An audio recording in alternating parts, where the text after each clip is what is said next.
你是不是病了？可有御医前来诊断？眼下我被禁闭在此，有人巴不得我能够快快死掉，哪里还肯派御医给我？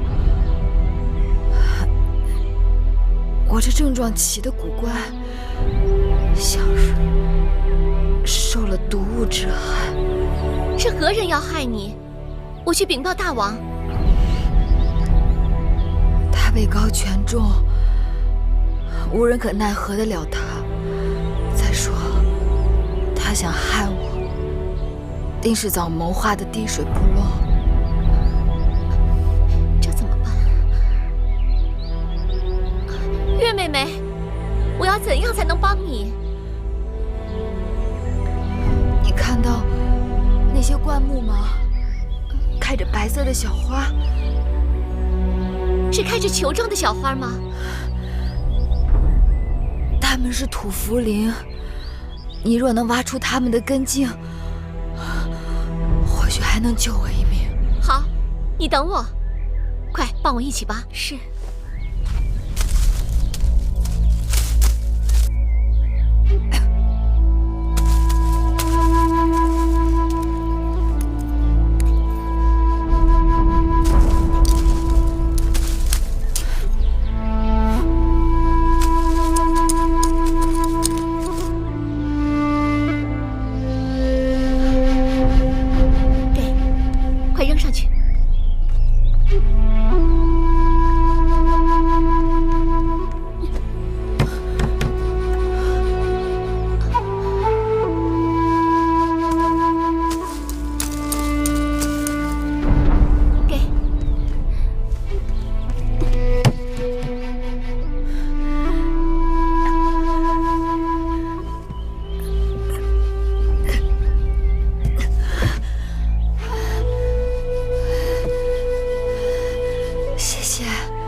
公主，您这又是要去哪儿啊？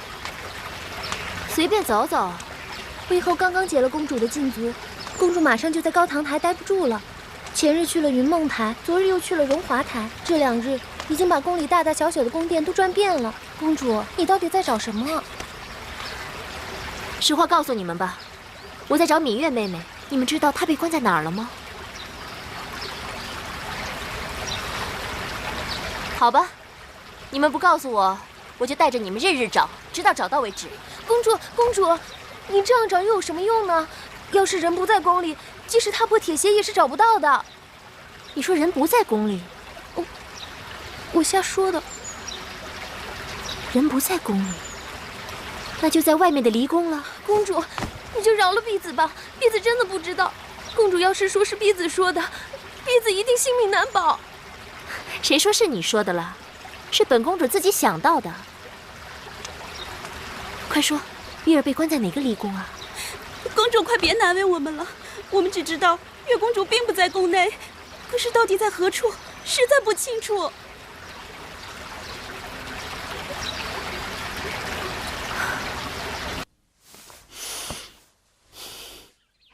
因儿就是懂事，难为你知道我睡不安稳，送来这香枕。母后的安康，因儿心之所系。听说9节菖蒲、画师开胃、醒神益智，合欢花安五脏、悦颜色，菊花散风清热、平肝明目，它们都有安神、促睡眠之功效。因儿这些天特地采集了上好的菖蒲、合欢和菊花，做成了这个香枕，望母后舒心气、畅心神、怡心情、益寿延年。瞧瞧，因儿比嫡亲的女儿还懂得孝敬我。母后待因儿恩重秋山。玳瑁，把这香枕给我收好，今晚我就用。是。那日幸亏你告诉我，才及时阻止舒儿误入歧途。我该给你赏赐。舒妹妹是母后的心头肉，因而只做了该做的事情。母后明察善断，蛊惑舒妹妹的芈月才是此事的罪魁祸首，绝不能轻易放过她。老天有眼，这2日侍女禀报说那芈月日渐憔悴，似乎得了重病。我传了旨，生死有命，就不用看了。别看她还有一口气，只怕此刻也生不如死。这的确是报应，她若真的死了，一了百了。因儿，我一直想为你成全一门好姻缘。楚国人才济济，论英俊善辩，当属唐乐；论风流潇洒，该是宋玉。你何苦一定要嫁给黄歇呢？因儿眼中只有黄歇，当世俊杰，无人能比得上他。可你应当知道，黄歇对芈月痴心不改。公子歇并非不知好歹之人，那芈月朝不保夕，再由母后出面替婴儿做主，到头来黄公子定能分辨其中的是非曲直，权衡轻重。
你怎么了？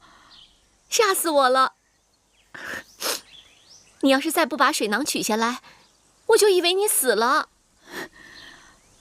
我不能死，我还有2个弟弟要照顾呢。好了，我开玩笑的。我听说绿豆汤最解毒了，以后我每日都给你送来，还有一些吃食也一并送来。我近日觉得好多了，我也不知道我中的是什么毒，要真正去除还需10日。幸好有这几日的土茯苓，我被关在这里无聊，每日对着窗外辨认花草。那土茯苓是我最熟悉的，它能解毒，还能熬粥熬汤。小时候我弟弟生口疮、生疹子，魁骨也用它治。我能活下来，说明老天要我活下来。你当然要活下来，要不然你怎么对得起我这双手？这些日子把土茯苓把我的指甲都挖烂了，昨夜大王过来，怕他看到，吓得我一直攥着拳头。大王很宠爱你。但是楚国不是我情愿要来的，可魏王说楚国要与5国联盟，我嫁过来，如果能讨大王欢喜，对我，对我们魏国，对大家都好，所以我就来了。我爹是文侯之后，在魏国也算有点地位，大王宠我，只怕是看在魏王的面子上吧。或许是，或许不是，但无论怎样，你都是我见过最美的女子。世人只要他不瞎，就会珍惜你的。如果大王他真的看中我，我一定会借机向他进言，让他找出害你的人，并放你出来。不，最好不要。你刚到楚国，还不知这楚宫里步步陷阱，人心叵测。我已算是小心，却还是吃尽了苦头。不会人人都是歹人吧？我到了楚国之后，先是遇到了你，然后就是南后姐姐，你们待我都特别好。南后？南后姐姐与我姐妹相称，她每日都到章华台来看我。除此之外，她还把最好的吃食让我先挑，最好的东西让我先用。我在家里是个独女，从小一个人孤独惯了，除了我的排箫，无人与我亲近。如今有了南后姐姐，亲姐妹相处也不过如此吧？不会吧？在这宫里，最不希望大王宠爱你的人，就该是他了。妹妹是不是一朝被蛇咬，10年怕井绳了？姐姐不信我的话也就罢了，但姐姐要记住，害人之心不可有，防人之心不可无。妹妹身陷囹圄，不能在姐姐身边左右照应，姐姐要时时警醒才好。还有，姐姐来月华台看我之事，切不可告诉任何人。哦，放心吧，这件事的轻重我自然明白，我对南后姐姐也不会说的。不过，南后姐姐她确实是真心待我，就像是你真心待我一样。放心吧。啊，我这里还有一些糕饼，你拿着充饥。来。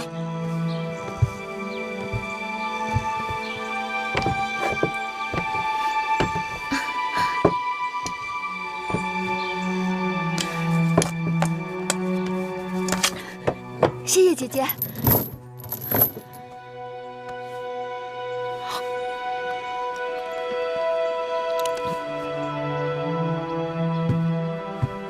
姐姐，妹妹这是去哪儿了？让姐姐好找。我就是随便在外面走走。这些时日与妹妹朝夕相处，一时半刻不见，还真有点想呢。看，这是我新配制好的胭脂，特意拿过来给妹妹试试。谢谢姐姐惦记。你我还客气什么呀？去给姐姐烹茶。是。快来，来，让姐姐给你试试。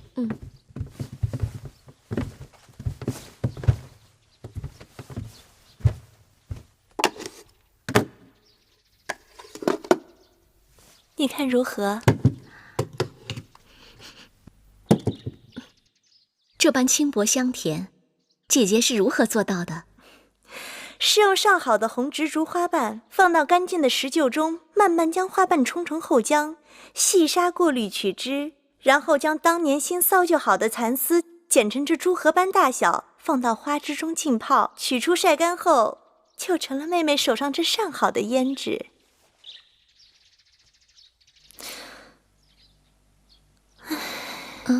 怎么了？这胭脂再好，和妹妹的人面桃花相比，也黯然失色。看来妹妹的确用不着这些东西。姐姐竟会说笑。这么好的胭脂，姐姐要不想给，妹妹可要自己拿来用了。你看美人是不是真的有点儿？你看怎么了？你仔细看。哎呦，还真是啊！哎，你看，大胆，竟然敢在美人这放肆！南后美人恕罪。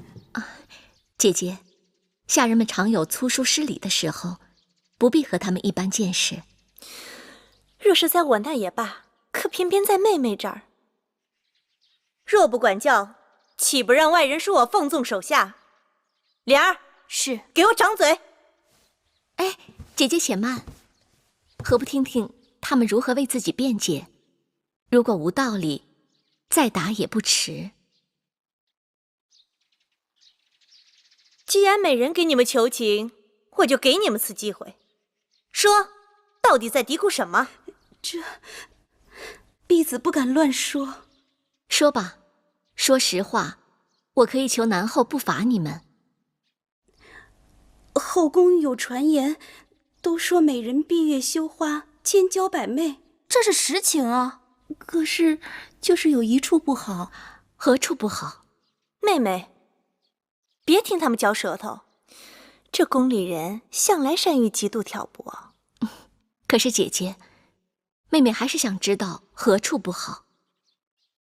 美人的鼻子。住嘴！美人的鼻子，可是你们这些贱人可说的。给我狠狠打，好让他们知道做婢子的本分。给我接着打，打完了嘴，再罚跪2个时辰10板。娘子饶命！娘子饶命！我再也不敢乱说了。算了，姐姐，让他们下去吧。妹妹，你心肠太软了。妹妹答应过他们，若他们说实话的话，就不该罚他们。还不谢恩？谢美人宽宏大量。依着姐姐的脾气，非割了他们舌头不可。妹妹，这宫里人就好无事生非。前段日子有人嚼舌头，说赵姬虽然美貌，但声音难听。想当年，这赵姬也是大王的心家人，可生了孩子后嗓子变哑了，大王也变得对她若即若离的。他不知道从哪听到这消息，心里慌得很，日日找御医下方子治嗓子。哼，说是治嗓子，其实还不是想挽回大王的心思。妹妹身体受之于父母，相貌从小未受过任何人指摘。妹妹在家是父母的掌上明珠，在外又是王孙贵女，别人巴结你还来不及呢，哪能说你一点不好？如今到了大王的储宫，美女如林，谁也不比谁弱。除了像姐姐这样真心想结交你、处处袒护你的，哪有闭口藏舌的道理？你呀，别理他们便是。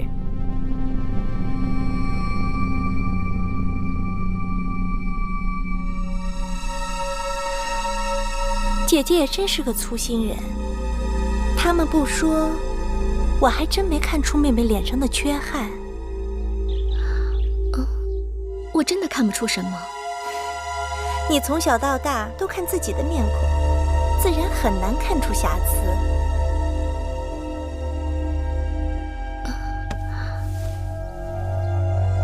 莲儿，你来看看。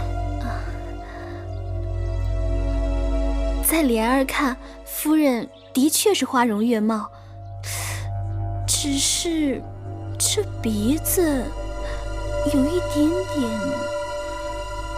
好像是有一点点。有一点点什么？一点点歪歪。难怪大王昨日跟我在一起，提起妹妹的容貌，你都不知道大王有多喜欢你。大王先是说你肌肤胜雪，秀色可餐，可后来大王又说，端详你久了，总觉得有那么一点点缺憾。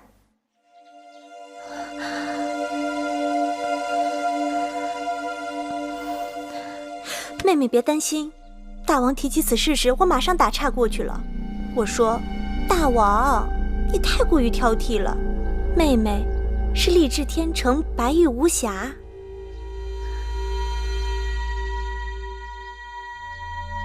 可是大王日日都来章华台，他总有一日会看出破绽的。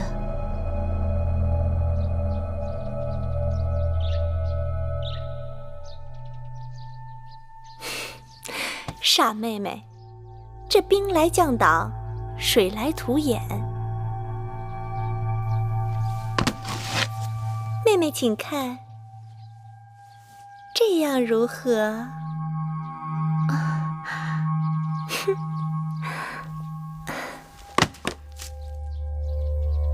这样呢？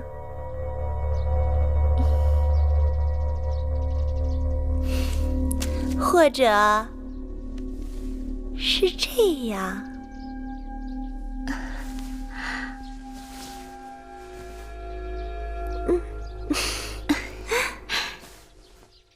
谢谢姐姐细心指教，是妹妹聪慧。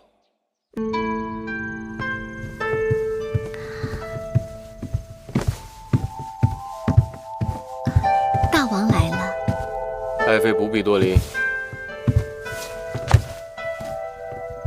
爱妃啊，寡人想你。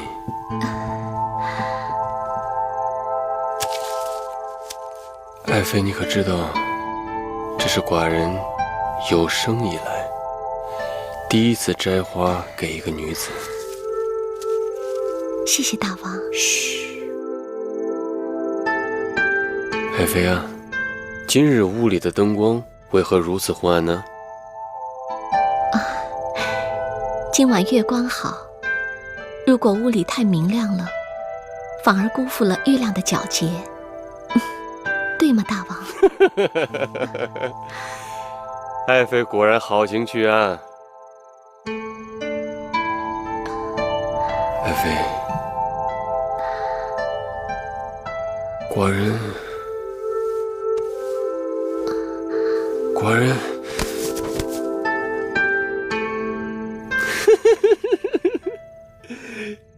今日这般凉爽，爱妃为何手持羽扇呢？因为臣妾喜欢妙目传情这4个字。好一个妙目传情！在寡人眼里，不光是妙目，你的一举一动无不在传情。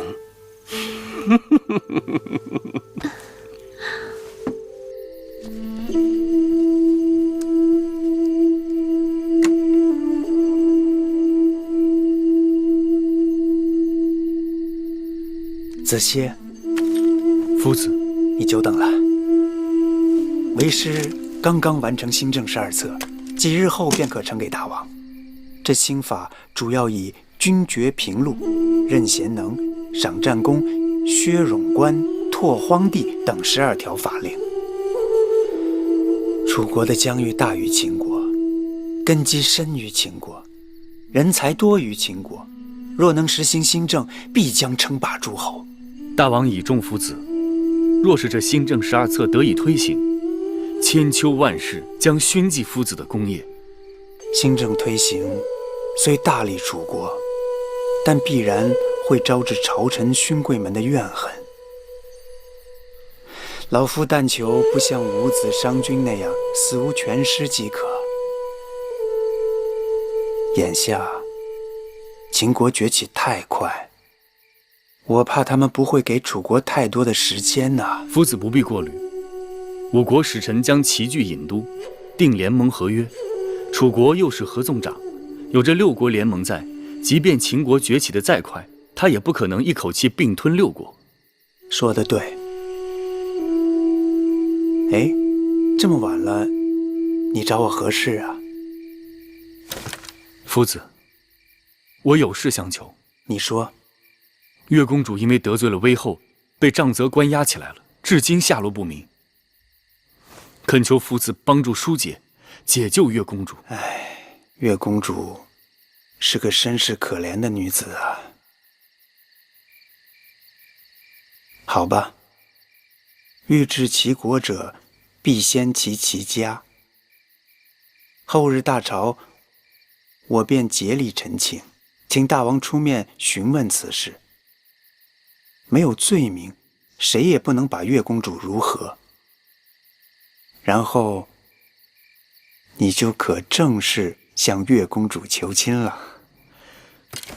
多谢夫子成全。快点儿！对对对，小心！对，就放到那边，抬到那儿去。对对，放这儿，就放这儿。我看，好。放到案几上。妹妹，姐姐，妹妹，快起来！姐姐为酒宴已经辛苦整日，何不坐下歇歇？今日妹妹生辰，大王特别赐宴，你又不喜欢热闹，别人只好作罢。今日只有姐姐和大王替妹妹庆生，若有差池，岂不被大王怪罪？姐姐一直为妹妹操心，妹妹真是感激不尽。此生无以回报，只有来世为姐姐做牛做马了。妹妹再这么说，姐姐可真生气了。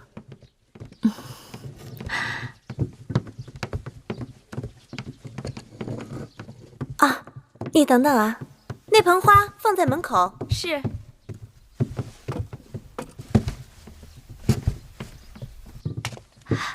大王快到宫门口了。知道了。哼，妹妹，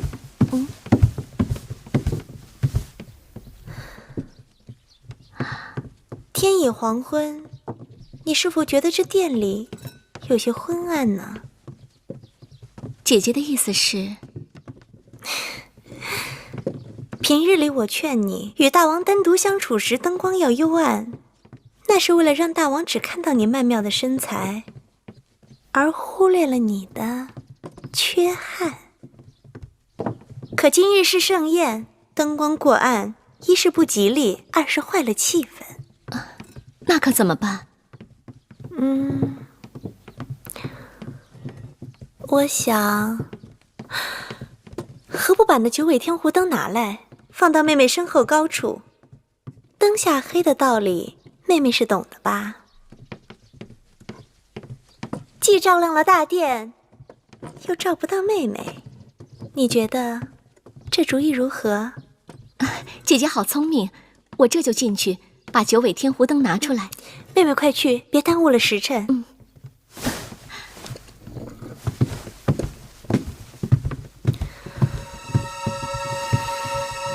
大王到！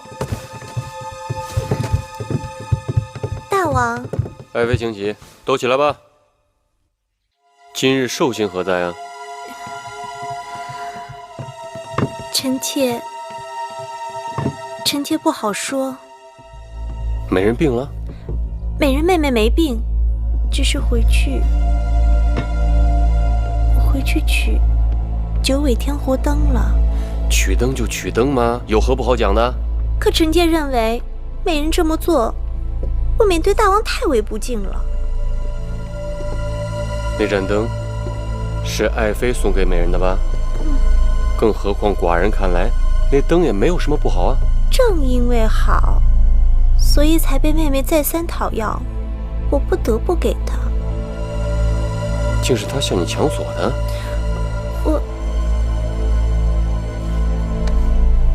爱妃，你宽容大度，待人温柔敦厚。魏美人刚刚入宫，一盏灯而已，小事一桩，给她就给她了。可她讨要的理由也太牵强了。什么理由？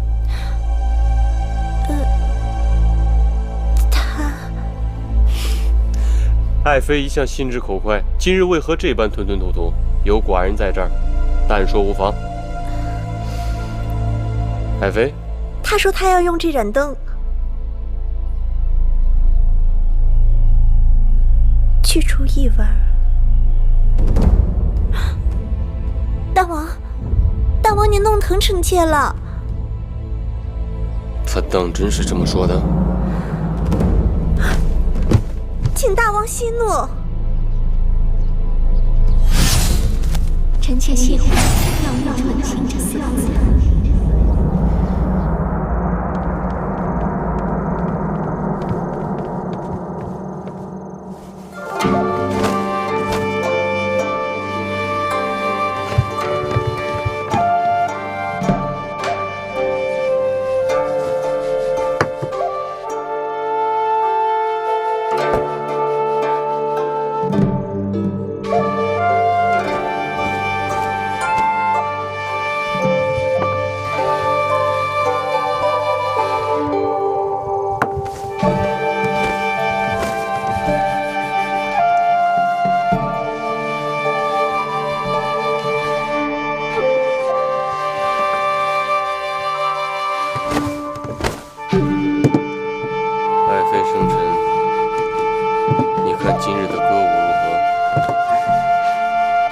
好极了。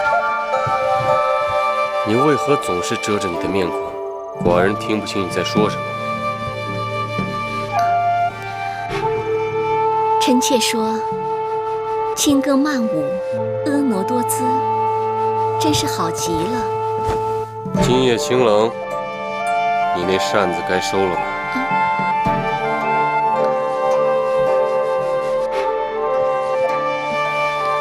是。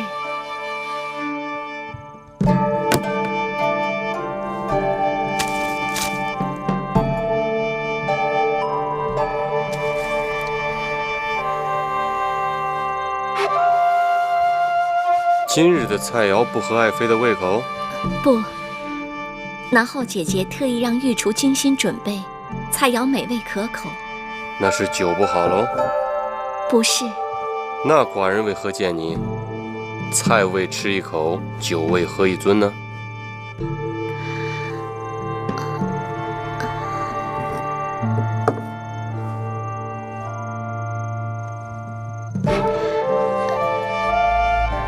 是不是因为这里有一股让你难以忍受的恶臭？大王说笑了。那你为何遮遮掩掩？大王，到这个时候，你还敢捂住你的鼻子？来人！大王，把这个矫情的贱人拉下去，割了他的娇贵的鼻子！大王，冤枉啊！大王，大王，大王冤枉啊！大王，冤枉啊！大王，大王！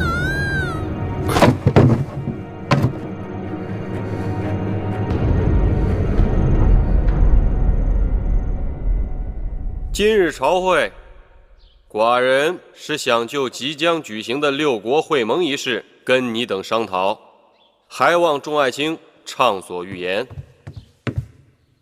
微臣听说魏国美人不知何事触怒了大王，昨晚受了异刑。是又如何？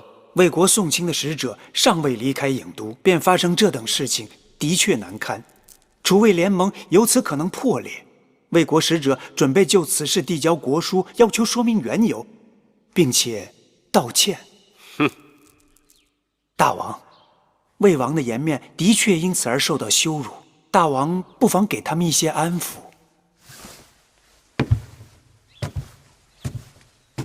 你竟然让大王向魏王赔礼告罪！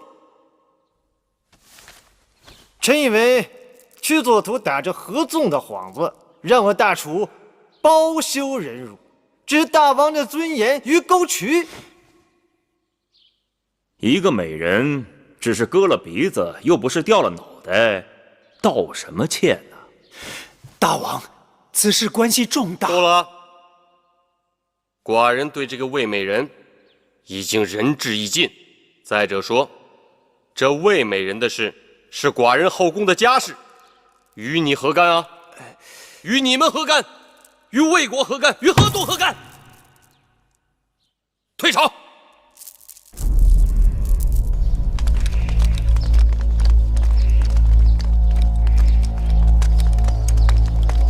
夫子。啊，子歇呀。弟子在此恭候夫子多时，何必在这儿等？朝会若有结果，我自会同你说的。弟子一早听说，因为魏美人受刑，魏楚联盟之事可能破裂了。唉，大王正在气头上，根本不听劝说。合纵之事有了裂隙，解救月公主之事，也只好先搁置些时日了。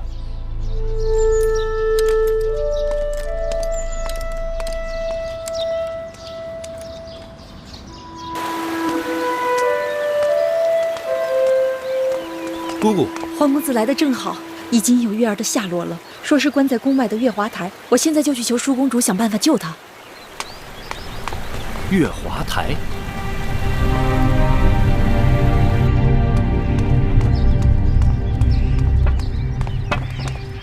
姑姑衍生，敢问来找谁？有何事？我是魁姑云梦台的，有要紧的事要求见舒公主。姑姑真不巧，我们舒公主正在午睡。那我等等。这里是高堂台，不是云梦台，你还是走吧。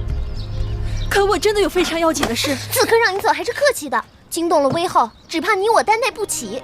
我求求你了，我求求你们了，少啰嗦，快走吧！我求求你们了，走！好大的胆子，你们敢做我的主了？公主恕罪。葵姑姑，月儿到底怎样了？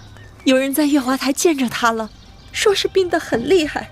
虽然现在无人给她定罪，但也没人给她释罪，所以根本不给她派太医，只是由着她去死。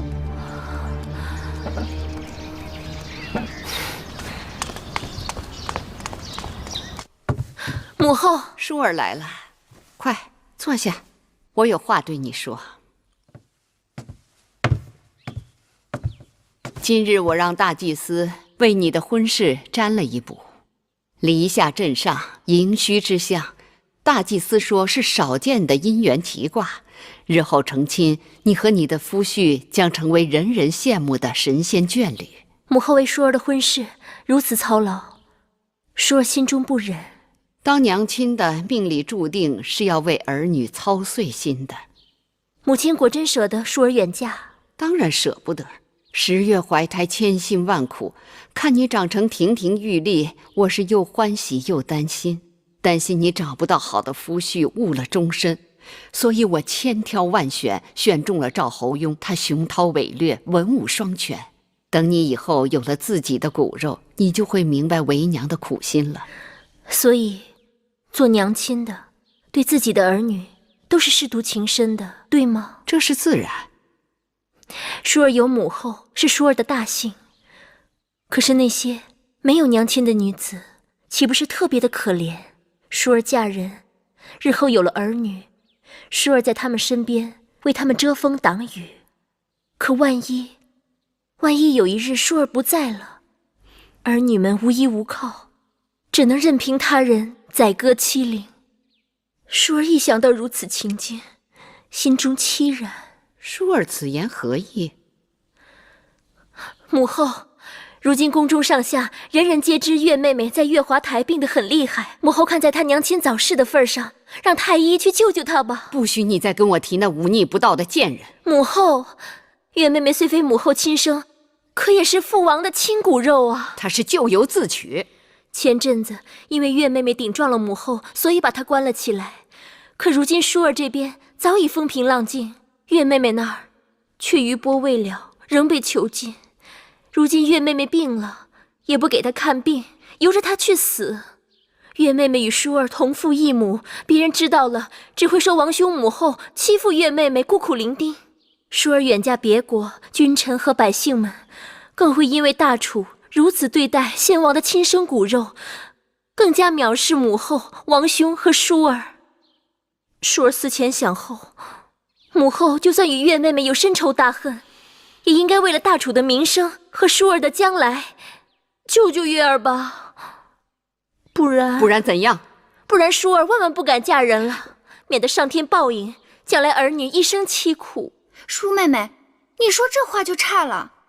母后日日为你操心劳神，你怎忍心用自己的姻缘来要挟母后？那个芈月天生祸人败事，她若知晓孝顺二字，就该早早赴死，免得在世间祸害别人，更坏了你与母后的骨肉之情。你闭嘴！月妹妹落到如此地步，定是有你在作怪。你极恨她，时时在母后面前恶意挑唆。月妹妹要是有3长2短，你会遭报应的。敢问公子姓名？在下姓黄名歇，太子伴读。黄公子，你有何事？敢问月公主是不是关押在里面？不错，我等奉威后之命看过此处。让我进去。进宫之地，公子不可无礼。快要走开！走，去叫人。走。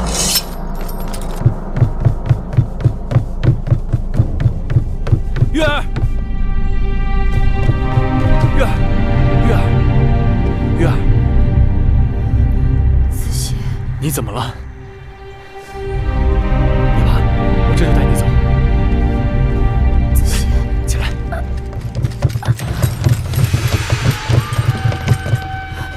大胆狂徒，私闯进宫，乃是死罪。今日我皇协就是闯了，你们又能如何？拿你归案。月儿，你先躺下。子歇，子歇，那得先问问我的剑。上！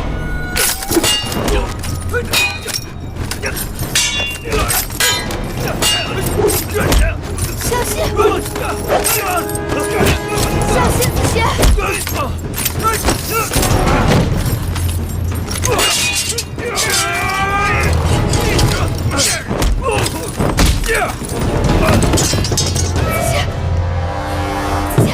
子歇，有皇姑主过，要杀要剐，冲我来！月儿，子歇不怕死。子歇，你们来拿我的性命吧！好，那我就成全你。等一下，杀了太子陪都，动静闹大了，可不好交代啊。月公主是大王的妹妹，伤了她，大王怪罪，更不好交代啊。住手！嫡公主在此，谁敢无礼？姐姐，月儿，你们好大的胆子，竟然敢对月公主和皇公子动手！公主恕罪，我们也是奉命而行。给我滚出去！还不快滚！走走。月儿，月儿，月儿，这到底怎么了？出什么事了？快拿水来！月儿，姐姐，喝不得。为什么？有毒。有毒？快去叫女医！快去！这水里有毒！月儿，你们还不快去！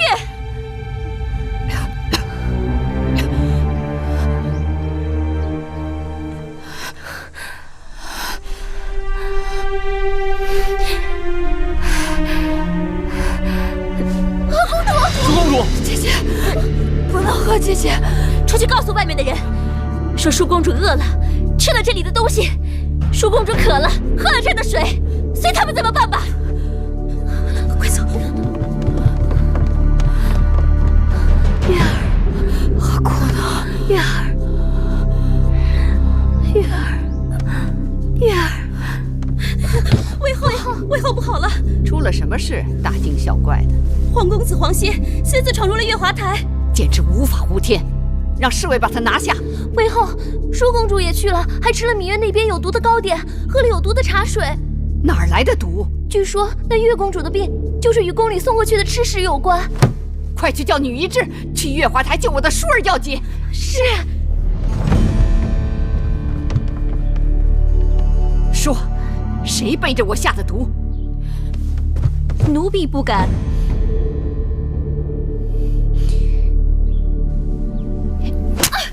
你鬼迷心窍了！母后，婴儿只是恨那芈月，除了忤逆您，还狐媚皇公子，教坏了舒妹妹。如果她不在了，不是给您去了块心病吗？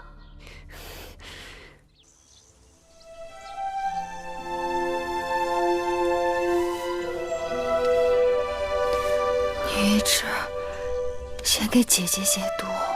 别担心了，我已经吃过解毒的药了。皇公子的伤口也包扎好了。子歇，月儿，放心吧。月儿的病到底怎么样了？月儿中毒身亡。月公主是我见过运气最好的人。女医治奇怪，虽然中了剧毒，但症状却没有想象中的严重。世间奇怪的事情我见得太多了，见怪不怪了。只怕宫里的有些人是坐不住了，他们一直以为月公主必死无疑。我这里有丹丸，每日只需1粒，服后会发烧，会卡血。你们若信我，就让她用；若不信，就算了。多谢女医治救月儿。不是我要救月公主，是她命里不该死。珍珠、珊瑚，公主，你们回去告诉母后，就说舒公主留在月华台不走了，和月公主同吃同住。谁要想下毒的，让他下好了。是，姐姐。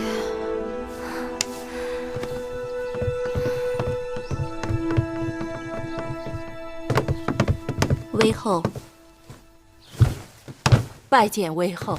舒儿的病情如何？中毒不深，并无大碍，只需好好调养几日便可痊愈。我要你守在舒公主身边，确保我舒儿无恙。是。那个芈月怎么样了？依奴婢看，她的病是因淤毒入络，邪犯上焦，邪热破血妄行，病入膏肓。这么说，她是没救了。命是上天给的，上天要带她走，无人可阻挡；上天要留她在，无人可送走。这次她中毒，我想知道她是留还是走。那要看少司命的意思。你下去吧。是。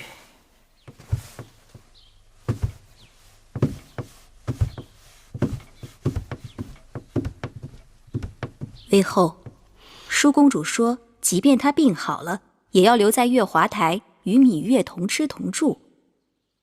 由她去吧。你告诉下面，衣食住行不可怠慢，给我好生伺候着。若有半点差池，我让他们都去死。是。因儿那丫头有点走火入魔，你们给我留点神。奴婢明白。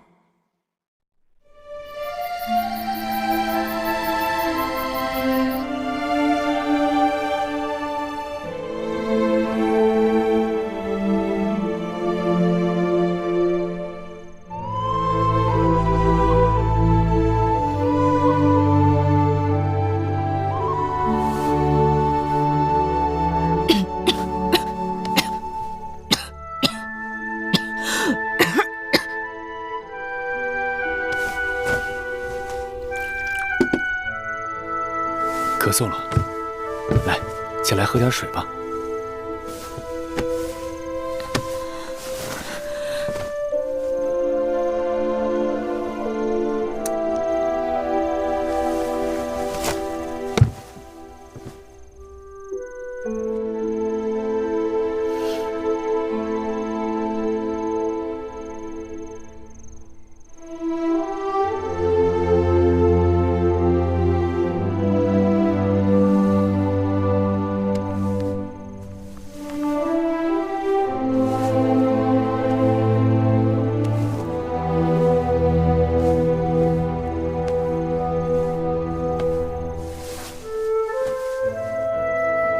睡吧，我陪着你。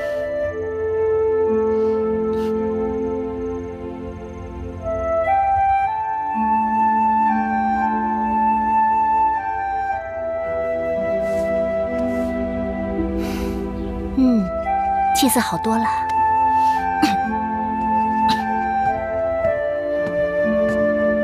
舒公主，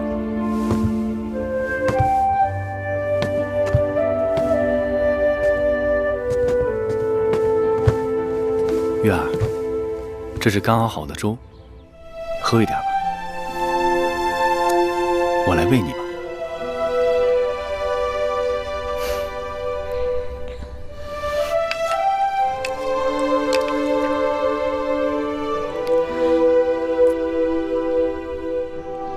不烫吧？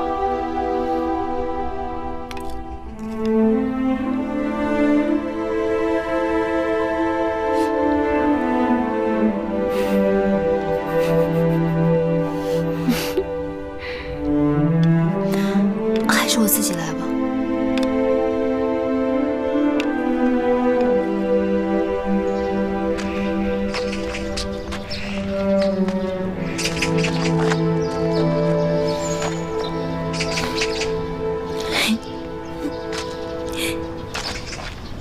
月儿笑什么？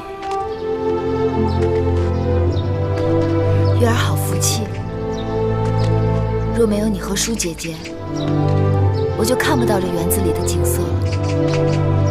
月儿别这么说，只要黄歇在，月儿永远有好山好水可以看。月儿的命是子歇给的。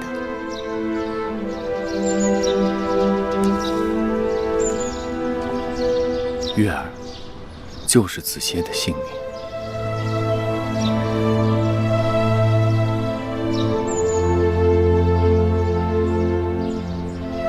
你为何要对我这样好？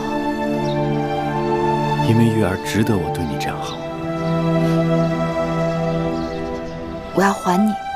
不用还。还你，用一辈子还你。一辈子太少。那就生生世世，死生契阔，与子成说。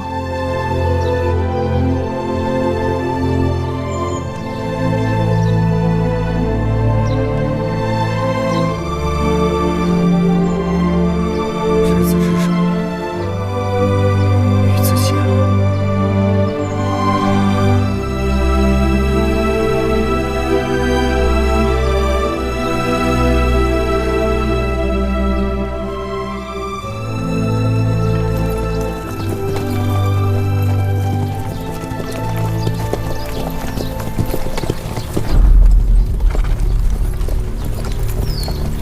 秦王在此亲临郢都，楚王命我等在此恭候大驾。有礼。不过2月10日，臣弟与王兄又来到郢都城了。大良造公孙衍曾经劝寡人改弦更张，弃南就义，弃远就近，迎娶魏国公主。寡人却因此更觉得楚国这一趟必来不可。楚离子，你怎么看？王兄是觉得不易到手的东西更珍贵。这一回，寡人想要的东西都会到手。拜见大王，楚离子。张子免礼。寡人在路上已经听说，张子一张妙嘴，顶下千军万马，略施小计，便离间了楚国和魏国的关系。想来有张子在，要让那6国合纵变得分崩离析，并非难事。大王，有时候一个人的鼻子要强过数万兵马将士。本王这次来郢都，名义上是来给舒公主下聘礼的，但聘礼下得成下不成，还有变数。张子看，这步棋该如何走啊？只要将秦楚联姻做成事实，这5国合纵就告吹了。不过赵侯雍这几日也派了使臣到郢都来向楚公主求婚，就住在这家驿馆里。所以大王这一次遇上了一个劲敌呀。那赵侯雍与朝阳来往热络，朝阳在宫中根深权重，若他站出来为赵侯雍说话，这分量不可小觑。你今日晚些时候，给晋上送些好礼过去。即使朝阳替赵国鼓吹，那晋上也该有话可说。你送礼，他也会送礼，送来送去不就是个礼吗？可有一样东西比礼管用，那就是情。楚公主对秦王有情，秦王对楚公主有意。为什么要将这个事瞒得密不透风呢？倒不如散出去，让越多的人知道越好，最好让赵国的使臣也知道。张子说的有理，姻缘讲究水到渠成，能想法子让赵国使臣知难而退，是最好不过了。与其苦等水到渠成，不如早早的将生米做成熟饭，这叫大行不拘细谨。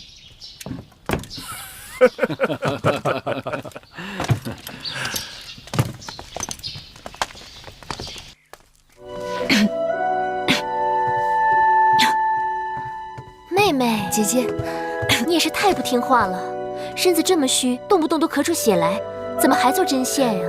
我今日觉得精神好多了，想做个香囊给子歇。往后的日子还长着呢，不在这1日2日的。我能活到今日，全靠姐姐舍命相救。这次若没有你，净说傻话。上次我被蛇咬，妹妹不也是舍命相救吗？在我心里，我觉得我永远都是倩姐姐的。那你以后啊，就慢慢还吧。哎，其实现在想起来，你和那个黄公子还真是天造地设的一对儿。妹妹福泽深厚，才能找到像黄公子那样万里挑一的好男人。姐姐别急，姐姐是月儿命中的贵人，月儿为了答谢贵人，定会想法子尽力成全姐姐的姻缘。数你嘴甜。好在你我都各有心上人，不然姐姐定是抢不过你的。姐姐放心，只要是姐姐的心上人，我定不会与你抢。魏美人一事已经危及到楚魏两国的关系。魏国使者离开郢都之时提出，若大王再不向魏国致歉，那会盟之事就提也不要再提了。微臣以为，合纵乃眼下重中之重，会盟尚未开始就面临分裂，绝非吉兆。动辄便用合纵吓人，合纵原本只是屈左图的一厢情愿，真正做起来困难重重。大王应该已经知道，2日前秦王嬴驷带着丰厚的聘礼又来到了郢都。论诚意，那5国都是口是心非，远不如秦国真心。大王，齐国一向野心勃勃，赵国、魏国更是心怀叵测。他们推举我们楚国为合纵长，无非是因为秦国崛起令他们心生惧意。他们推举我们楚国挑头与秦国相斗，两败俱伤。5国表面上热热闹闹，鼓噪在郢都会盟，背地里却各打各自的算盘，早就同床异梦了。晋上，此话怎讲？大王，臣接到密报，韩王1月前派人到咸阳，与秦王嬴驷密谈。他们具体说了些什么，恐怕除了他们自己，无人知晓。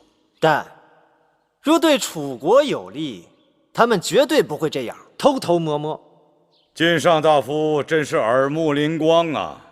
老夫不明白的是，你只是楚国的一个上大夫，为何竟能掌握如此之多的秘闻消息？老令尹，大王，合纵之事能否成功，不在魏韩这些随风而倒的诸国，而在赵侯雍、齐王这些强悍国君。赵侯雍乃诸侯中龙汉凤雏，他派使者来郢都，求许芈淑公主，此事若成，可谓珠联璧合，合纵会盟之事易如反掌。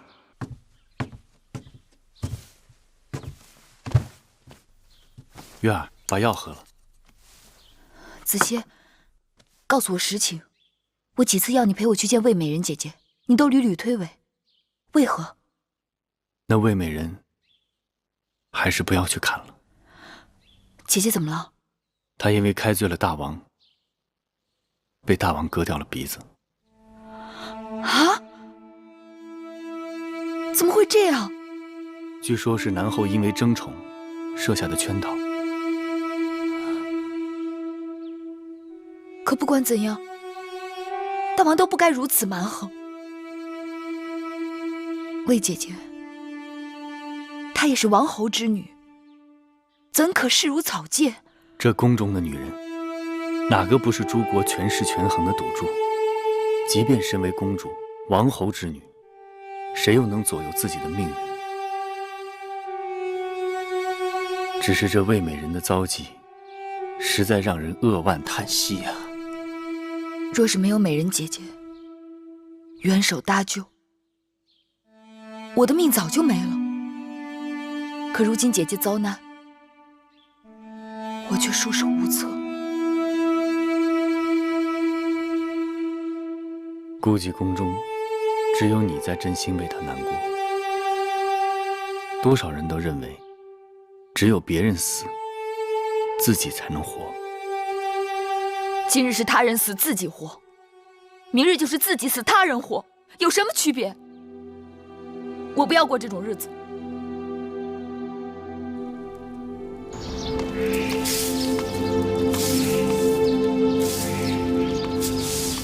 敢问姑姑，前不久有个魏美人住在这章华台里，你可知道她的去向？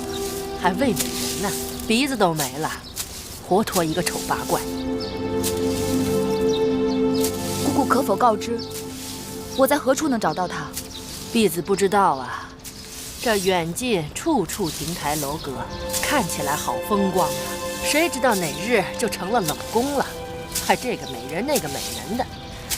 今日可能是掌中的珍宝，那明日呢，就是落地黄花喽。既然姑姑不知道她的下落，那能否让我去她的寝宫看看？想去就去吧，大王有令，这里边的东西啊，早就都清干净了。多谢姑父。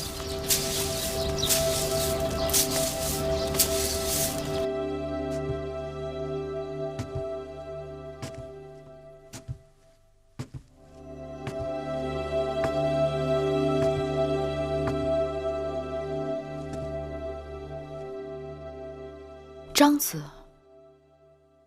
张子，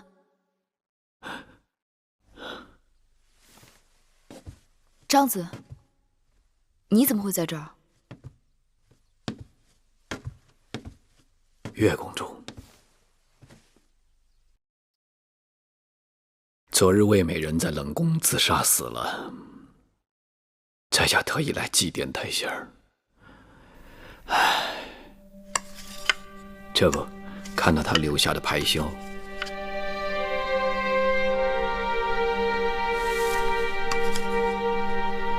读词人有些伤感。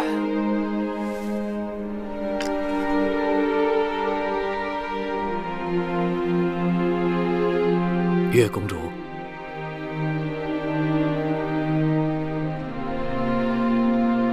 张子与魏美人曾有交集？没有。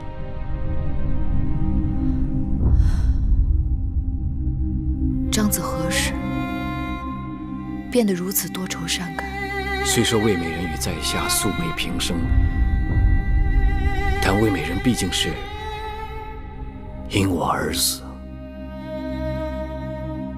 不是说那是南后郑袖的手段吗？给南后出谋划策的正是在下。张子，魏美人与你无冤无仇，你为何要害她？并不是张仪要害一个弱女子，只可惜她是屈原和朝阳搞合纵联盟的一枚棋子。就算她是棋子，又碍你何事？张仪与人有过约定，不得不借魏美人鼻子一用。卑鄙！卑鄙的不是张仪。魏王和朝阳深知楚王贪图酒色，将魏美人送进楚宫，曲意奉承，他们才卑鄙。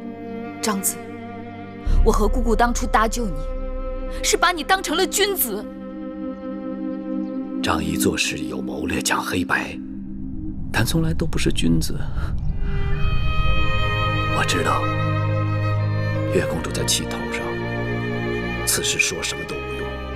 但希望将来有一日，月公主能明白在下这份不得已。好，不用说了，你我交情到此为止，再无需交往。月公主，请转告舒公主，秦王已经带着聘礼回到郢都。舒公主难道不想和秦国大王再见一面，互诉衷肠吗？见不见，关你何事？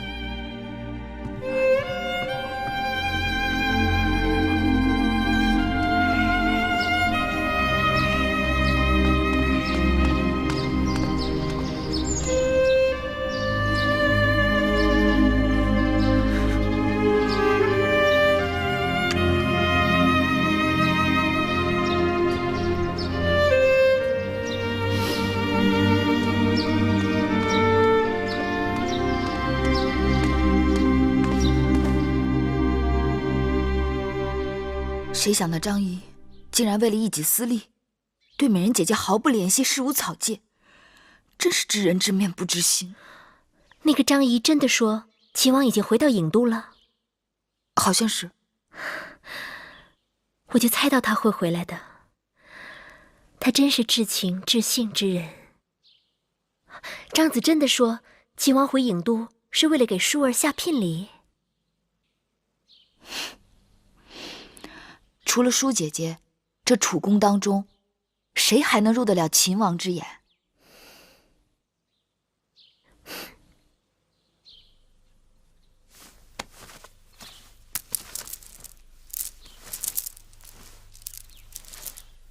好妹妹，姐姐有一事相求。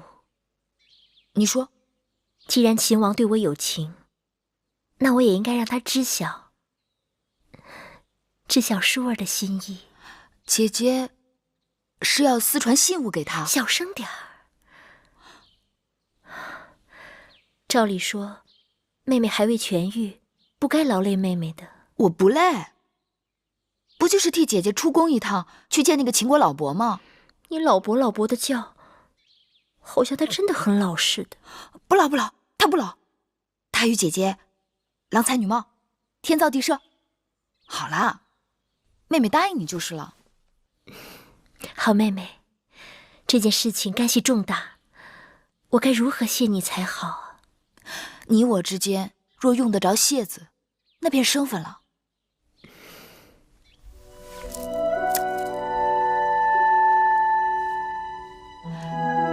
老伯，给，拿着，这是舒姐姐的一片心意。老伯，你真的觉得我很老吗？你虽不老，但年纪也不小了呀，还不赶紧窈窕淑女，钟鼓乐之，将舒姐姐迎娶到秦国？晚一步，可是有人要抢的。这我知道。小丫头，回去告诉你们舒公主，本王定不会负舒公主一片真心。赵侯雍派来的求婚使者就住在这个驿站，朝廷内外不少人都主张要将舒姐姐嫁给赵侯雍。老伯，快快动作，也好叫舒姐姐定心呐！啊！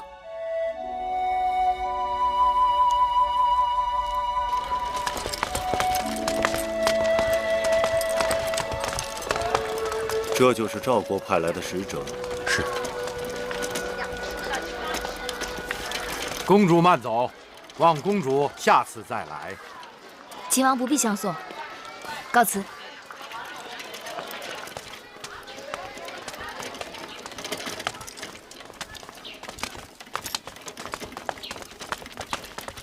楚离子，敢问刚才离去的是楚国的哪位公主？还有哪位啊？自然是楚国的嫡公主芈姝啊！嫡公主怎么会一个人出行呢？嫡公主的随从都在外面候着呢，这不符合规制啊！嫡公主金枝玉叶，她来与秦王相见，难道还要弄得世人皆知？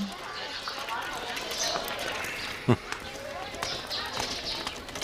秦王带着聘礼在宫门外几次求见，我大楚乃礼仪之邦。大王总不会永远避而不见吧？赵国的使者来郢都多日，提亲之事也要落到实处。不把秦王打发走，寡人如何给赵侯雍一个交代啊？大王说得对，那就应该赶紧见秦王才是。那秦王来郢都是给舒公主下聘礼的，寡人见了他如何应答呀？当真把那个厨娘嫁给他呀？秦王一定要娶，大王就将那厨娘嫁给他，又有何妨？事情揭穿，出丑入乖的该是秦王，与大王有何干系？这君子坦荡荡，鱼目混珠的手段实不可取。既然合纵大策已定，大王身为合纵长，还是当面义正辞严拒绝秦王为好，让其知道大王合纵之决心，免得日后更多纠缠。他若不肯与寡人让步，又当如何？这里是郢都，不是咸阳，他敢怎样？他若识趣，乖乖的走了，倒也罢了。他要用强拿下他的人头，是轻而易举之事。大王，此非仁义之举，万万不可。大王，此事还需慎重。大王，容寡人再想想。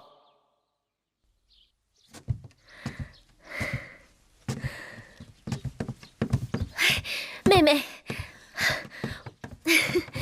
王兄已经决定了，明日要宴请秦王，商讨婚事。姐姐只知其一，不知其二，那是圈套。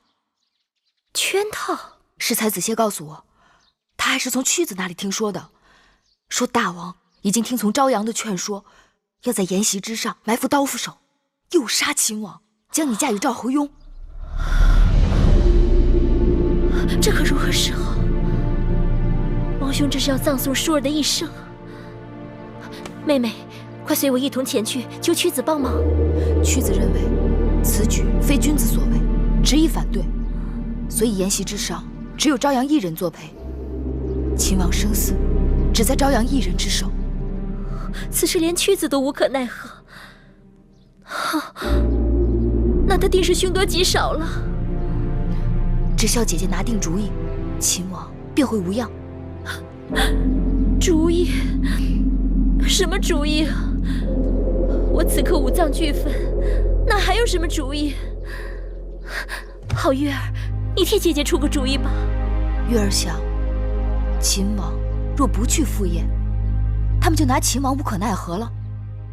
可如何才能让秦王不赴宴呢？姐姐放心，我这就去给秦王通风报信。哎，等等，我想办法偷偷拿出母后的出宫令符，和你一同前去。好。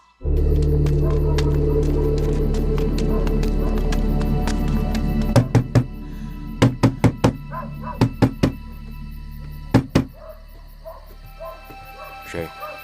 舒宫中有要事要见秦王，请稍等片刻。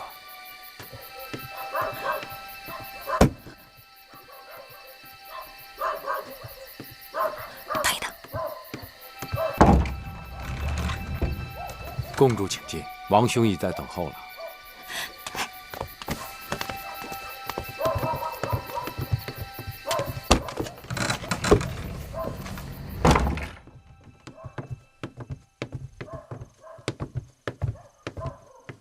就是这儿，去吧。哎，那我先进去看看。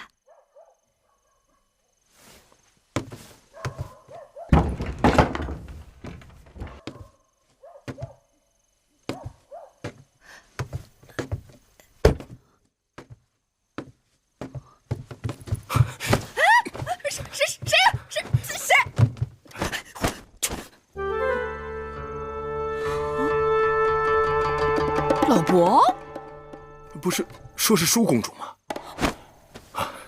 小丫头，别生气，本王把你当成舒公主了，鲁莽造次了。老伯不是鲁莽，是目力太差。姐姐来了，在门外呢。哦，姐姐，走。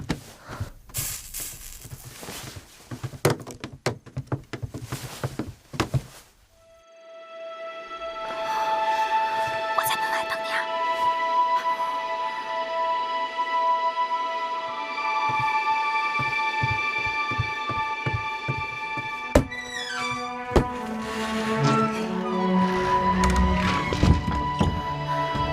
大王，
路上小心啊！大王放心吧。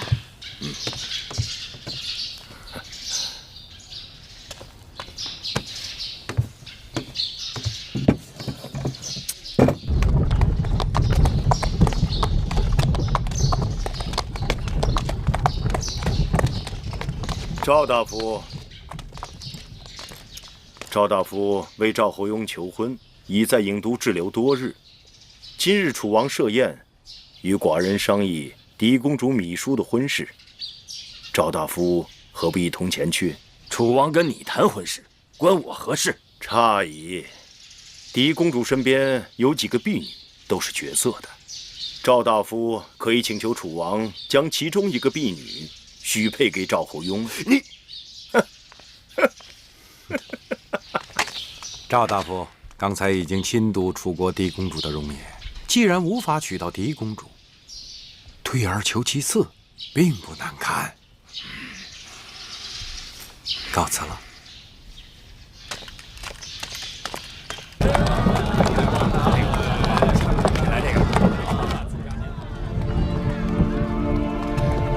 昨晚上我就一直守着那扇门，等啊等啊，一眨眼天就亮了。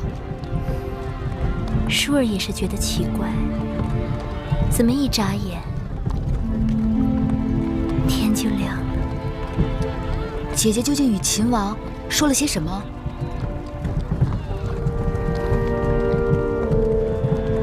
难道姐姐没有劝说秦王今日不要赴宴？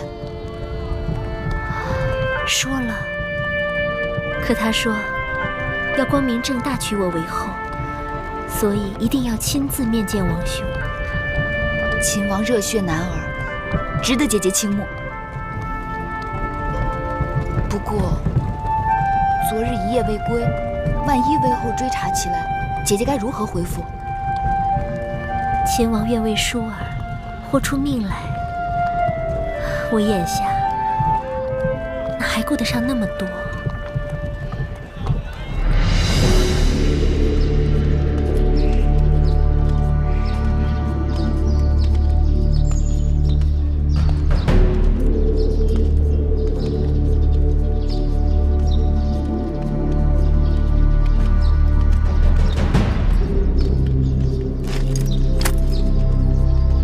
请秦王托驴解见。剑为男人之胆，身为秦王，剑不可离身。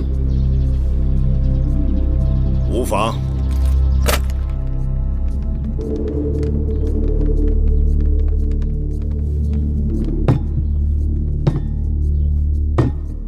秦王，喝酒。来，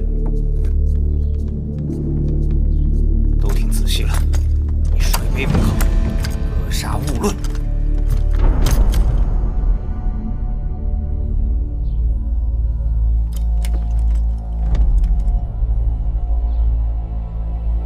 本王上次进咸阳，就听说了一件事。何事？听说楚王常年患有隐病，因难于向世人启齿，无法根治，是楚王心中一块痛处。秦王，你什么意思？楚王听我把话说完。但本王却以为，楚王所谓隐病，也许正是楚王天生异禀之处。此话怎讲？楚王可曾听说过，我们西北有种兽类，叫香獐子。雄獐子天生香囊，其香气让雌獐子苦追不舍。楚王身上气味奇异，不正好雄冠楚宫吗？真有此事？本王这次特意为楚王带来了麝香，都说这东西若做成香囊，挂在身边，会让男人威力倍增。楚王不妨试试。秦王，本王一定试试。楚王好客，特意设宴宴请本王。本王早就听说楚王酒量无敌，所以先敬楚王3杯。有朋自远方来，不亦乐乎？干！且慢，这杯酒，本王是要为楚秦联姻，你我从此一家而庆贺。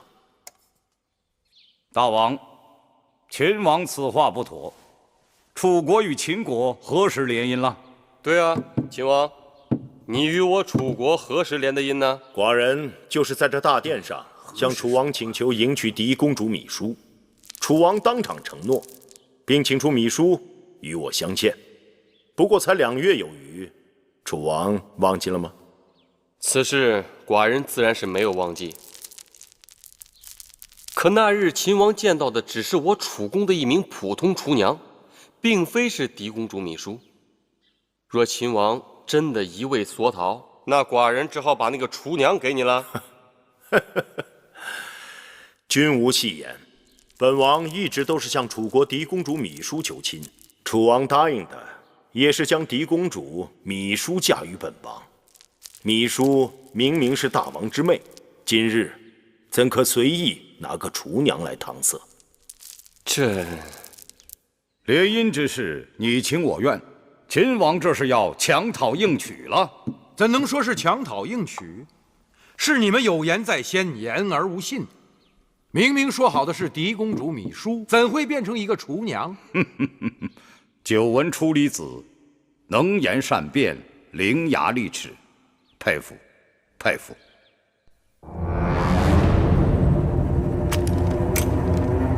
我们喝了这杯酒，如何？来来来，喝酒喝酒。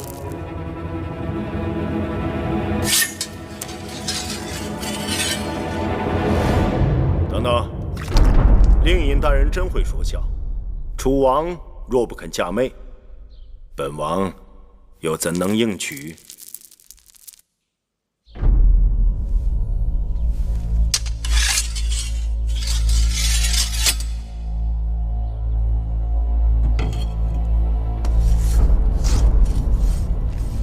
楚王，这把刀太钝了，看来要用上本王的这把匕首。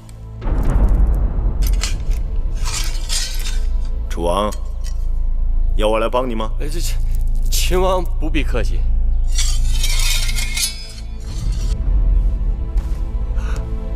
寡人，楚王看这把匕首如何？好匕首，鱼肠匕首，削铁如泥。楚王可愿试上一试？是就不必了。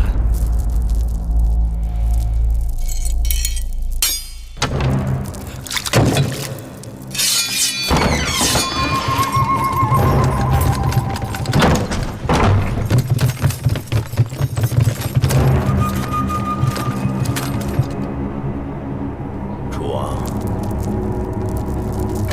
你这是要拿本王的命吗？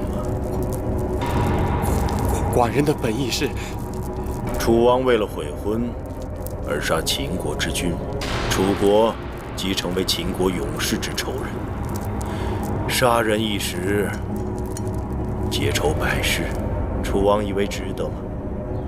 楚王言而无信，翻脸杀人，为世人不耻。来日，楚王又如何面对诸国国君？秦王，这是个误会，误会。本王知道这定是误会。若不是误会，刀剑无眼，只怕本王性命还在，楚王的性命却没了。赵阳，秦王，这里是郢都楚宫，不是你咸阳大殿，不得无礼。明明是你等埋伏了刀斧手，剑拔弩张，无礼在先。楚离子，不用再说了。楚王诚意邀请本王赴宴，商谈联姻大事。既然早晚都是一家人，何必过分计较？冤家宜解不宜结。为何这些人还留在大殿之上啊？赵阳，寡人有贵客在此，这是要干什么？你们这些丢人现眼的家伙，都给老夫滚下去！还不快滚！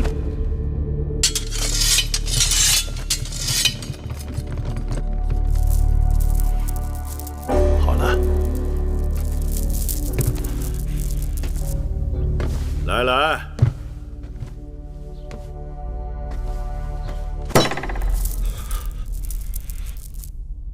让本王再敬一杯，祝楚王在诸国君王之中拔得头筹。本王知道，楚王一向对我汉中商於之地情有独钟。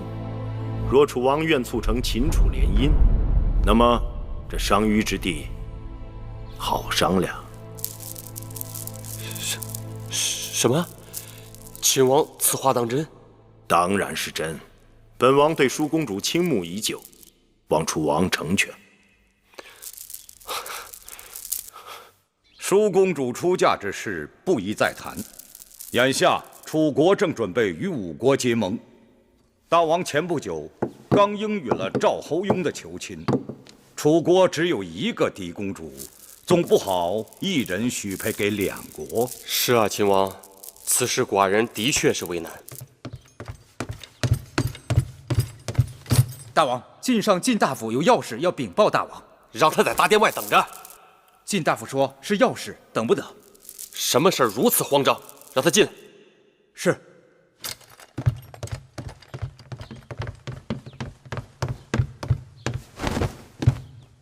启禀大王。晋上有什么话赶紧说。啊，大王，赵国前来求亲的使者，走了。什么？赵国前来求亲的使者走了，离开郢都了。这个赵侯雍简直是荒唐，朝三暮四，竟然把两国联姻此等大事当作儿戏。赵国使者临走时说，他们亲眼看见秦王和舒公主多次在驿馆私下相会，郎情妾意。既然秦楚交好，外人怎能过分勉强？一派胡言！寡人的王妹舒儿，自幼乖巧贤淑，怎会与秦王做出那苟且之事？除非是赵国有。老夫担保，那赵国使者并非无中生有之人，必定是有人使诈。秦王，此事关乎到寡人的颜面和我王妹芈姝的名声，还望你能给个交代。本王自然会有交代，只要楚王应允，择日迎娶舒公主便是。你们这不是趁火打劫吗？可惜呀，已经水到渠成，生米煮成熟饭了。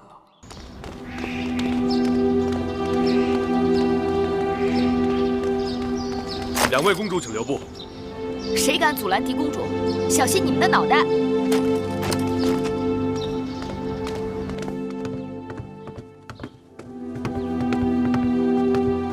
拜见大王。拜见大王。你们来干什么？既然是商议舒姐姐的婚事，那总该问问舒姐姐自己的心思吧。大王，女子婚配向来全凭父母之命、媒妁之言。大王，解铃还须系铃人。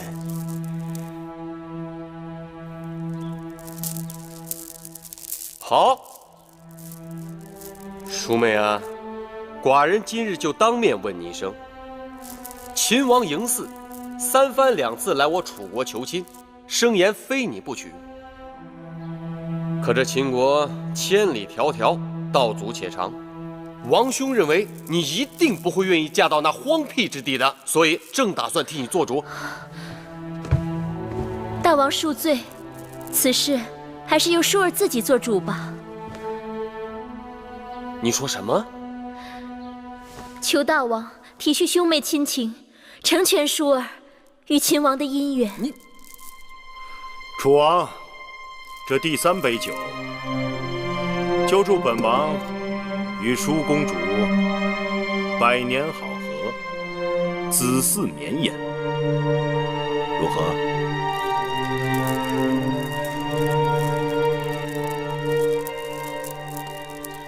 母后息怒，舒妹妹也算是个性情中人，竟然不顾母后的颜面，只身闯入大殿，当众承认与秦王的私情，让大王好生难堪。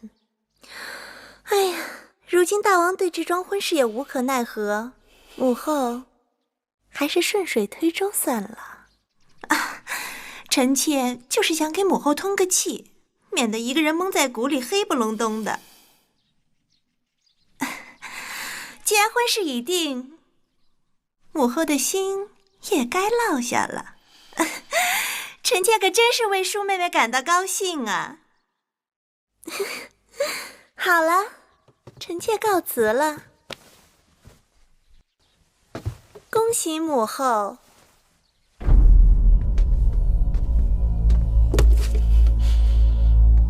气死我了！真是气死我了！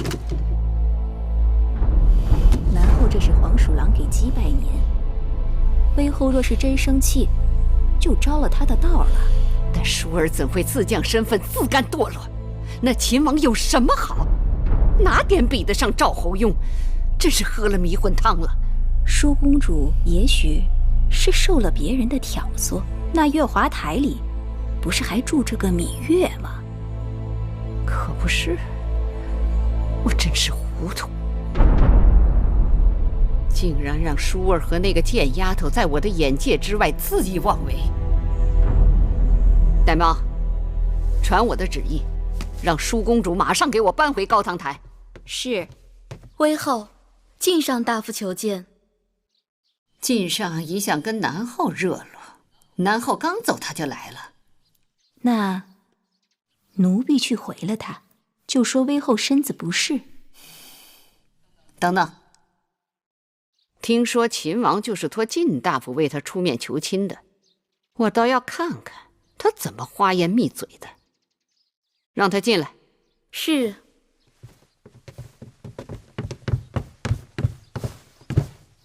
拜见威后。免礼。谢威后。听说晋大夫近日为楚秦联姻之事忙碌得很，今日怎会到我这里来？微臣是给威后道喜来了。喜从何来？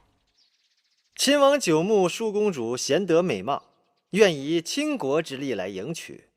舒公主乃威后掌上明珠，秦楚联姻岂不是喜事一桩吗？我看中的贤婿不是秦王，晋大夫道喜走错门了。赵侯雍虽好，但与秦王相比，却有缺失。此话怎讲？赵侯雍来楚国提亲，是为了合纵；大王曾允诺婚事，也是为了与五国联盟。臣以为，五国联盟貌似强大，实则人心不齐，不堪一击。楚国若与其联盟，必然浪费人力物力，不如结交强援，共谋他国。结盟由大王定夺，我只在意舒公主的婚事。这婚事和结盟之事同理，五国联盟尽其力，只相当于一个楚国。然而，五国人心涣散，只可当半个楚国。秦国国力雄厚，与楚国不相上下。若与秦国联姻，强强联手，便可无敌于天下。更何况，舒公主就算嫁给五国任何一个王侯，因其国力不强，这些王侯只是徒有虚名，王后之位就更是徒有虚名了。怎能跟一个手握大权的秦国王后相比？再者说，姻缘讲究的是一个缘分。舒公主与秦王情投意合，日后夫妻比翼双飞，鱼水和谐。这不都是微后所想所盼吗？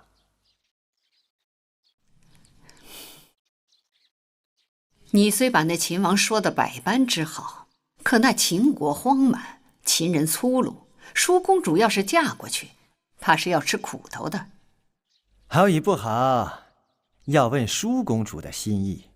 耳听为虚，眼见为实。为后何不找个机会亲眼见一见秦王？到时便知微臣所言句句是真。我就信你一回。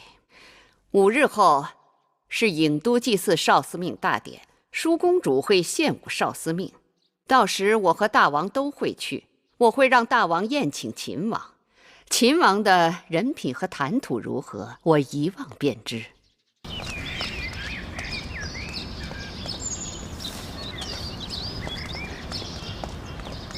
女士，殷公主，你们这是往哪儿去啊？高堂台给舒公主送少司命大祭的礼服。听说那大祭的礼服华丽无比，10几个绣娘忙活了小半年才做出来。可否让我看看？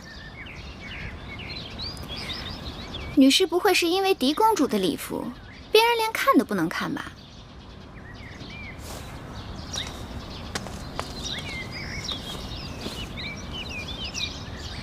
好漂亮啊！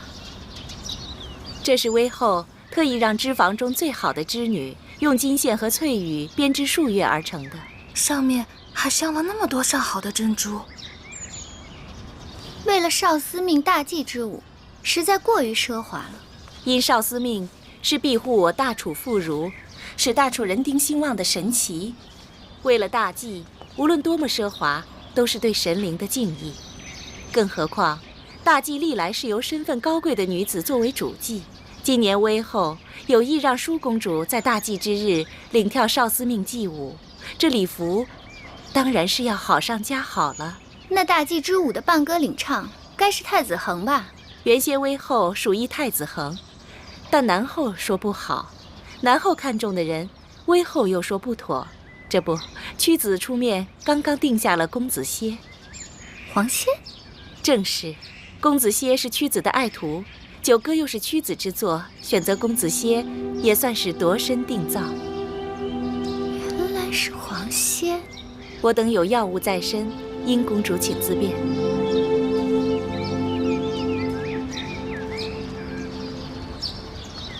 听说这次大祭，秦王和郢都的许多贵公子们都要来。舒公主若穿上这件礼服，领跳少司命祭舞，不知道要让多少公子王侯神魂颠倒、辗转反侧呢？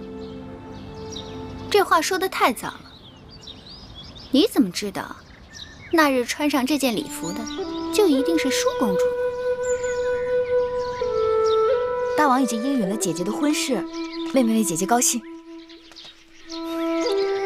舒儿远嫁，最割舍不下的就是妹妹。无论姐姐在哪儿，妹妹的心都与姐姐在一起。按照祖制，我出嫁时是要有姐妹宗族作为陪嫁，和我一同去的。姐姐，你想让我做你的应试，跟你一同去秦国？你一定不愿意，对吧？对，我不去。也确实委屈了你。哪个女人不想嫁给自己心仪的男人，不想成为正室？我娘亲就是应妾。我从小到大，听到别人嘲笑讥讽我最多的，就是我娘亲的卑贱。我绝不让自己成为应妾，让我的儿女受到欺辱。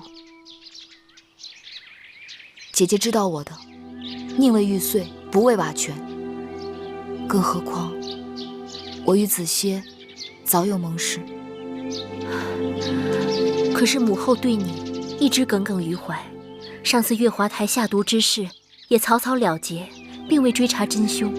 我担心你留下来，害你的人是不会罢休的。此事我也惶惑。惶惑何人害你？惶惑，他为何一定要害我？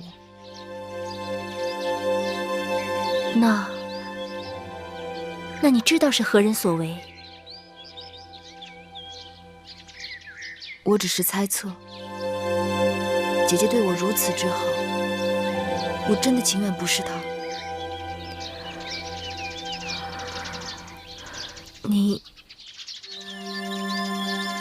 你确定？十有八九。其实根本用不着他动手，他仅仅示意就够了。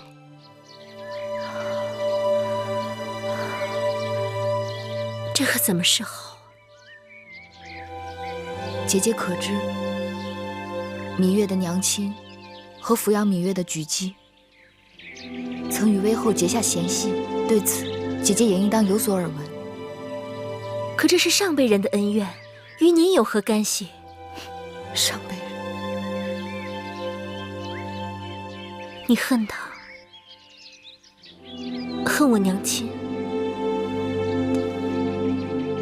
说恨，伤你的心；说不恨，伤我的心。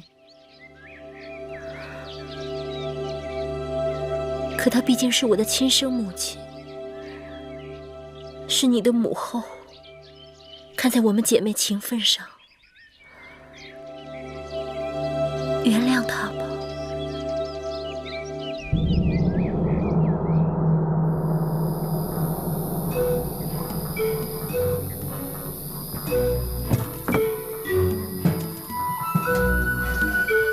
当心当心，规避碧帛以示鬼神，千万要摆放整齐。是，这个放上面。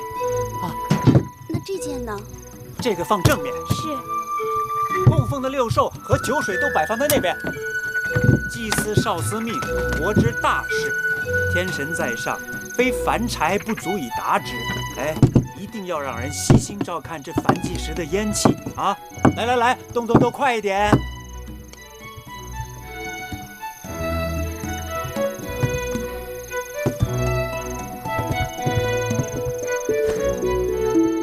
黄公子，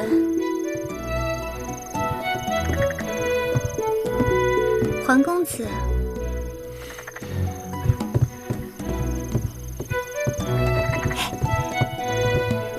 月儿，舒公主，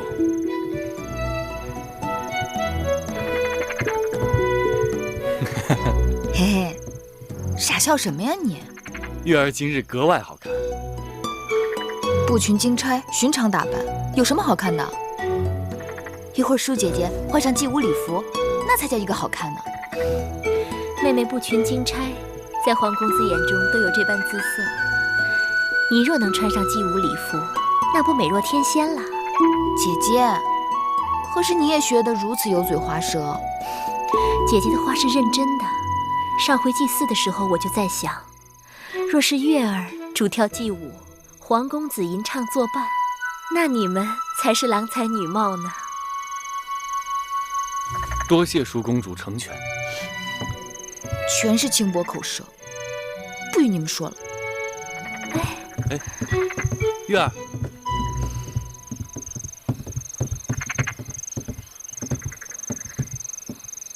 其实他心里是有你的。皇歇只是想讨个今日的彩头，祭舞之后，恳求大王把月儿许配给我，望少司命庇佑，天遂人愿。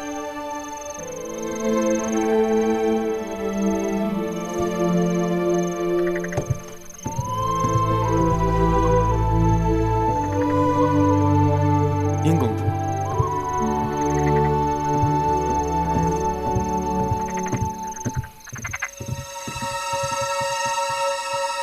殷公主，这壶中便是公主要的北域雪梨酒。这公主答应的酬劳，这是宫中最好的羊脂玉，你等平日是见不到的。公主也别小看了奴婢，这酒也是稀罕物，性寒烈，夏日里少饮可解暑，多饮就会腹痛，千万不可贪杯啊！好了好了，本公主知道了。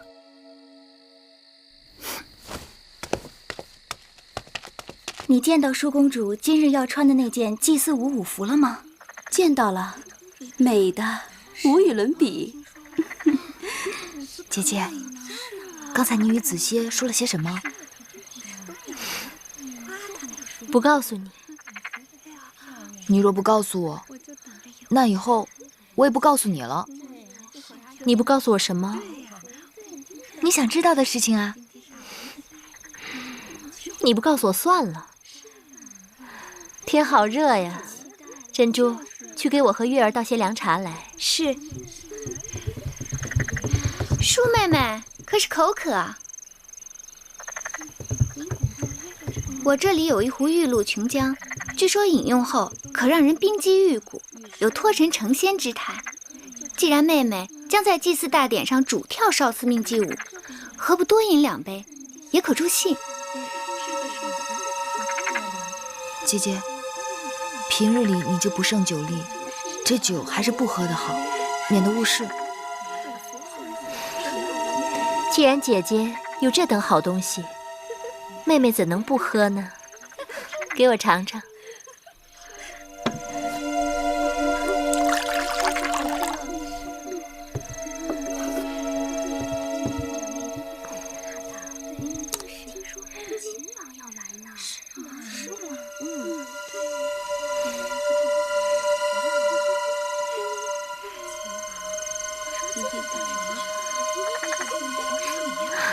真是甘甜如蜜，清凉入骨啊！这么好的东西，你们可不能跟我抢啊！再来一杯。姐姐，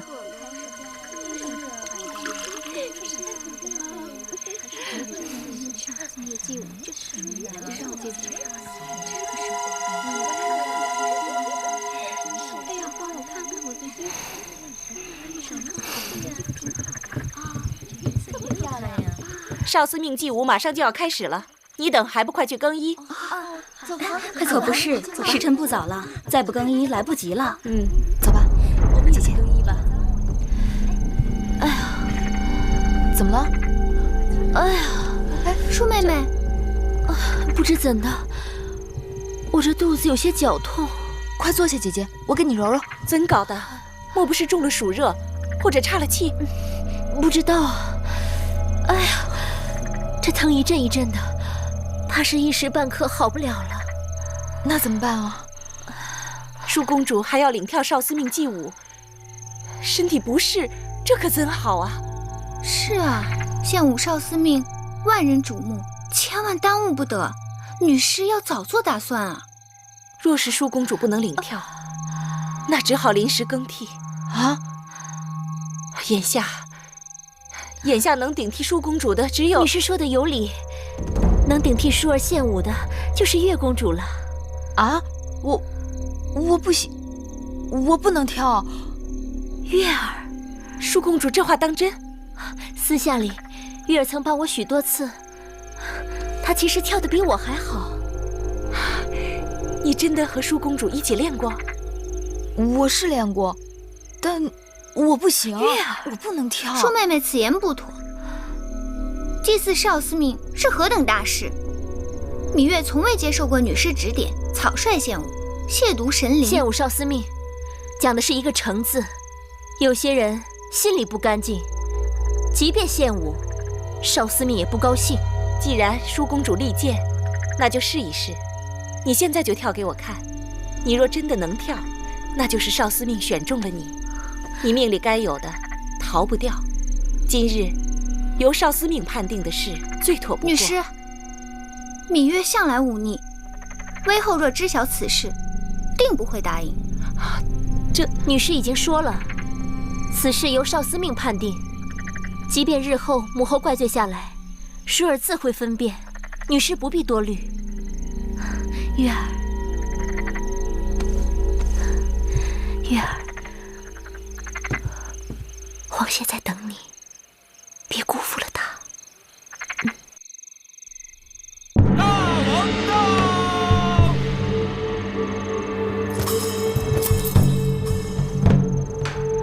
秦王到！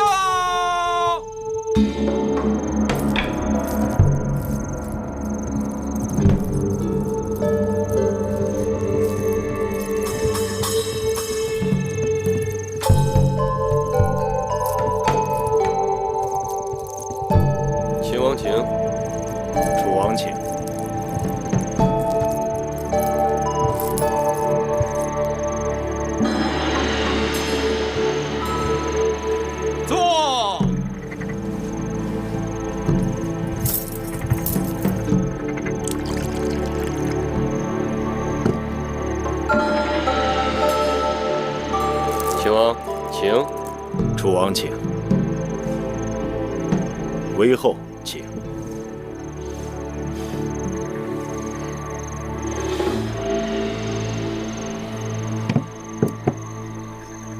秦王，那少司命的祭舞就要开始了。今日歌乐鼓舞，同鸣相召，以屈子的九歌祭祀少司命，极光凤羽，别具匠心。秦王可知道今日祭祀之舞领舞之人是谁？是谁？正是寡人的贤妹舒公主。舒公主领舞，好。早闻楚国歌舞美轮美奂，本王今日应楚王之邀，能一睹其真颜，也是大幸。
是相貌堂堂，一表人才。韦后好眼力，舒公主未来的郎君一定是万里挑一的。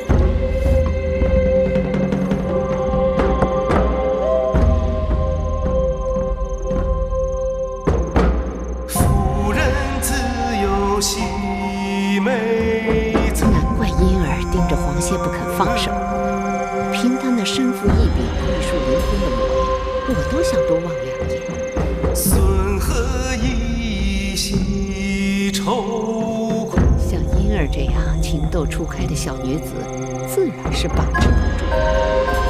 韦后说的是，在婢子看来，咱们楚国的少年才俊，一点不比那些诸国的王侯们差呢。难怪世人都说咱们大楚人杰地灵，世间人才大王揽尽。这恰恰显示了我们大楚国的胸怀。先王们征战纳降小国，那些亡国的王子王孙们到了楚国，哪个不是在这里好好享受着荣华富贵？满堂喜美人，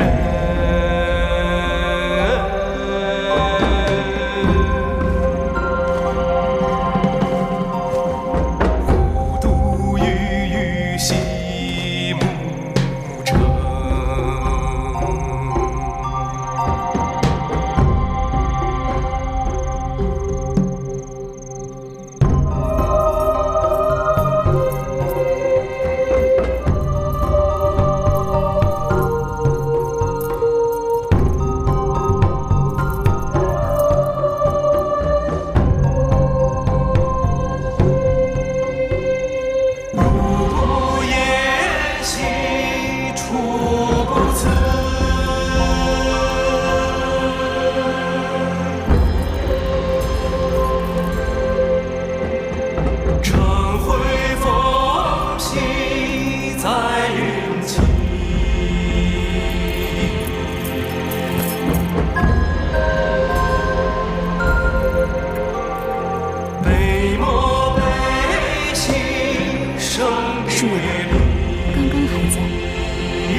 姐妹真是人才济济，往日光闻舒公主舞技卓越，今日才知这月公主真是更胜一筹。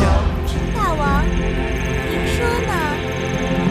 啊，是不错，的确跳得不错，婀娜多姿，宛若仙子。楚离子啊，先前不是说今日祭祀之物是舒公主的吗？或许舒公主身体不适，无论如何，总该是有缘由的。疏儿来兮忽而逝，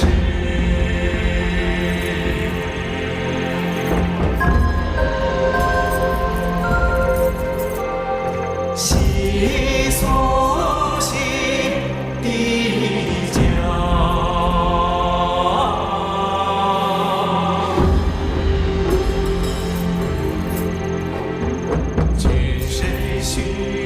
舍利子，你月这个丫头，平日里看起来男孩子似的豪爽，今日呢，恍惚换了一个人。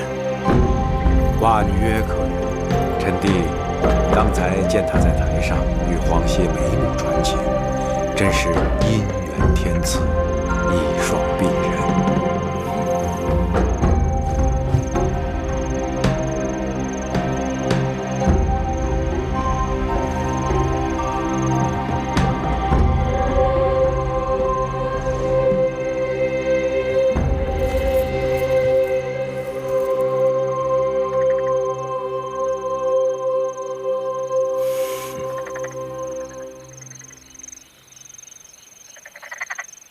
金玉之声，天籁之美，本王今日果然大开眼界。今日是舒公主与秦王的定亲之日，载歌载舞，正应了大吉大利之兆，请。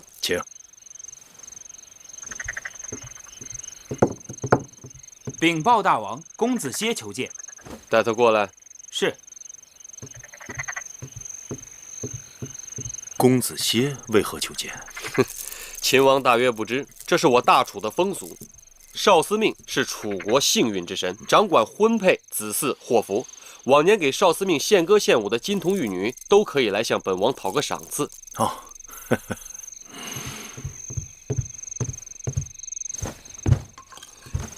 黄歇拜见大王。